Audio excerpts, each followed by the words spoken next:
ஓம் தனம் தரும் கல்வி தரும் ஒரு நாளும் தளர்வறியா மனம் தரும் தெய்வ வடிவும் தரும் நெஞ்சில் பஞ்சமெல்லா இனம் தரும் நல்லன எல்லாம் தரும் அன்பர் என்பவர்க்கே கனம் தரும் பூங்குழலாள் அபிராமி கடை கண்களே. ஓம் நமச்சிவாய. மேன்மைகள் சைவநீதி விளங்குக உலகமெல்லாம். நோயற்ற வாழ்வே குறைவற்ற செல்வம்.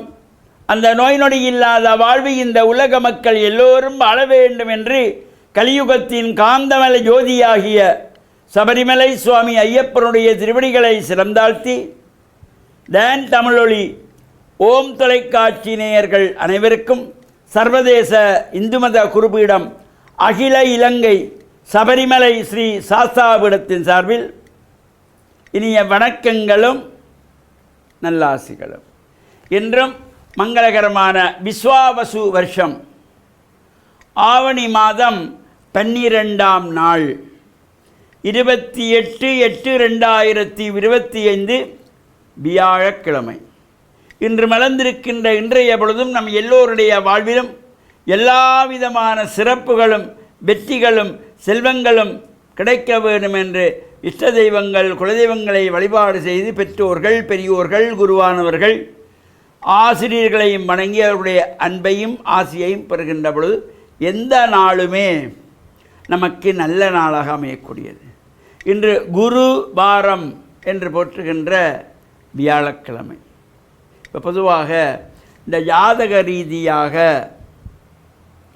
குரு பலன் நமக்கு நல்லா இல்லை, அந்த குருவுக்கு ஏதாவது பரிகாரம் செய்ய வேண்டும், ஒரு திருமணம் செய்ய வேண்டுமாயிருந்தால் அங்கே அதற்கு அந்த குரு பகவானுடைய நல்ல பார்வை இருக்க வேண்டும், வியாழ சுகம் இருக்க வேண்டும் என்று பெற்றோர்கள் சொல்லிக்கொள்வார்கள். இப்போ வியாழ சுகம் போதாது, அதுக்கப்புறமா பார்ப்போம் என்றெல்லாம் பேசிக்கொள்வார்கள். அவ்வாறு இந்த ஒரு நல்ல காரியங்கள் நடப்பதற்கு, சுபகாரியங்கள் வீட்டிலே நடைபெறுவதற்கு இந்த வியாழ பகவானுடைய அனுக்கிரகம் இருக்கின்ற பொழுது, அவர் நல்ல பார்வை பார்க்கின்ற பொழுது அவையெல்லாம் சுமூகமாக நடைபெறுமாம். அவ்வாறு சிறப்போடு கூடியது. இப்பொழுது இந்த வியாழ சுகம் போதாதுங்கிற பொழுது இந்த வியாழக்கிழமையிலே வியாழ பகவானுக்கு நவக்கிரகங்களுக்குள்ளே குபேர திசை என்கின்ற வடதிசை நோக்கி அமர்ந்திருப்பவர் வியாழ பகவான். மஞ்சள் பட்டி சாத்தி மஞ்சள் மலர்களாலே அர்ச்சனை வழிபாடுகள் செய்கின்ற பொழுதும் இவையெல்லாம் நம்பிக்கை உள்ளவர்களுக்கு அது பலனை தரும். நம்பிக்கை தான் கடவுள், நம்பிக்கை தான் வாழ்க்கை. அந்த நம்பிக்கையோடு நாம் அதை செய்கின்ற பொழுது நமக்கு பூரணத்துவமான பலனை எல்லாம் அது தரக்கூடியதாக அமையக்கூடிய வியாழக்கிழமை இன்றைய தினம்.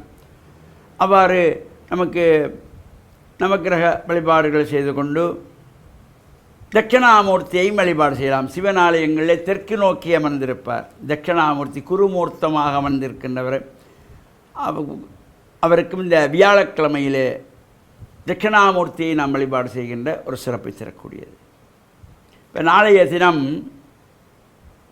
வெள்ளிக்கிழமை. நாளைய தினம் யாழ்ப்பாணத்திலே ஆனைக்கோட்டை என்கின்ற பதியிலே கோவில் கொண்டு எழுந்தருளியுள்ள சம்பந்த பிள்ளையார் என்கின்ற ஸ்ரீ விக்ன விநாயக ஆலயத்தினுடைய வருடாந்த உற்சவத்திலே துவஜாரோகணம் என்கின்ற கொடியேற்று உற்சவம் நாளைய தினம் வெள்ளிக்கிழமை நடைபெற திருவருள் கூட்டியிருக்கின்றது. தொடர்ந்து 10 நாளைக்கு அந்த உற்சவம் அங்கே சிறப்பாக நடைபெறும். நாளை வெள்ளிக்கிழமை மாலை 5 மணி முதல் புத்தளம் மாவட்டம் சிலாபம் நாத்தாண்டிய ஸ்ரீ பூர்ணாபுஷ்கலா சமேத கரிகிரபுத்திர ஐயனார் தேவஸ்தானத்தினுடைய இந்த கும்பாபிஷேக தின சங்காபிஷேகத்திற்கான பூர்வாங்க கிரியைகள், புண்ணியாக வாஜனம், அனிக்ஞை, வாஸ்து சாந்தி போன்ற கிரியைகளெல்லாம் நடைபெற்று யாகசாலையிலே சங்குஸ்தாபனம் கும்பஸ்தாபனங்கள் நிறைவேற்றி யாக பூஜைகள் நடைபெறும். காலையிலே நாளை சனிக்கிழமை காலையிலே யாக பூஜையோடு ஆரம்பமாகி விசேஷ திரவிய அபிஷேகம், திரவிய ஹோமம், மகா பூர்ணாகுதியோடு மகா சங்காபிஷேகம் சிறப்பாக நடைபெறுவதற்கு திருவருள் கூட்டியிருக்கின்றது. இவ்வாறான அந்த பூஜைகள் வழிபாடுகள் நடைபெறுகின்ற இடங்களிலே நாமும் சென்று இறை பிரார்த்தனையில் ஈடுபட்டு இறையருளை பூர்ணமாக பெற்று மண்ணில் நல்ல வண்ணம் வாழ டான் தமிழொலி ஓம் தொலைக்காட்சி நேயர்கள் அனைவருக்கும் சர்வதேச இந்து மத குறிப்பீடம் அகில இலங்கை சபரிமலை ஸ்ரீ சாஸ்தாபீடத்தின் சார்பில் நல்ல ஆசிகளை கூறிக்கொள்வதில் மனமகிழ்வு கொள்கிறோம். சர்வே ஜனாக சுக்கினோ பவந்து சமஸ்த சன் மங்களானி சந்து சுபம்.